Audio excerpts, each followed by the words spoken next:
জুলাই গণঅভ্যুত্থান চলাকালে ঢাকায় রাসেল গাজী নামে এক ব্যক্তিকে হত্যা মামলায় সাবেক আইসিটি প্রতিমন্ত্রী জুনায়েদ আহমেদ পলক ও সাবেক তথ্যমন্ত্রী হাসানুল হক ইনুকে গ্রেপ্তার দেখানোর আবেদন মঞ্জুর করেছে আদালত।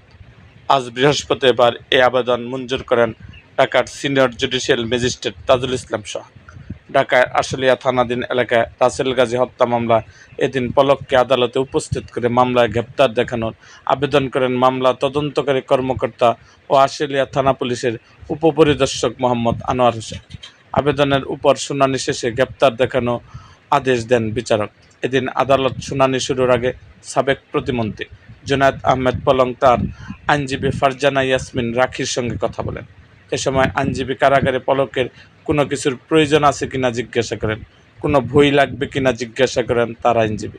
এখন কিভাবে সময় কাটাচ্ছেন কারাগারে, এই প্রশ্নের উত্তরে পলক বলেন, কারাগারে নিয়মিত কোরআন শরীফ পড়ছি, কোরআন শরীফ এক খতম দিয়েছি। এ সময় পলকের কোমরে ব্যাক পেইনরোধক বেল্ট দেখা যায়। তখন শারীরিক সুস্থতার বিষয়ে জানতে চান আইনজীবী। পলক বলেন, আছি কোনো রকম। আদালত শেষে পলকের আইনজীবী ফারজানা ইয়াসমিন রাখি বলেন, তিনি কারাগারে কোরআন শরীফ পড়ছেন, কারাগারে এক খতম দিয়েছেন, কোমরে ব্যাক পেইন আছে। মামলার সূত্রে জানা যায়, জুলাই আন্দোলন চলাকালে গত বছরের 5 আগস্ট সকাল 11টার দিকে ঢাকায় আশুলিয়া থানায় গাজীর চট এলাকায় আন্দোলন করছিল মোহাম্মদ রাসেল গাজী 27। এ সময় আওয়ামী লীগ নেতাকর্মীদের ছুরাগুলিতে আহত হন তিনি। পরে সাভারের এনাম মেডিকেল কলেজ হাসপাতালে চিকিৎসাধীন অবস্থায় মারা যান।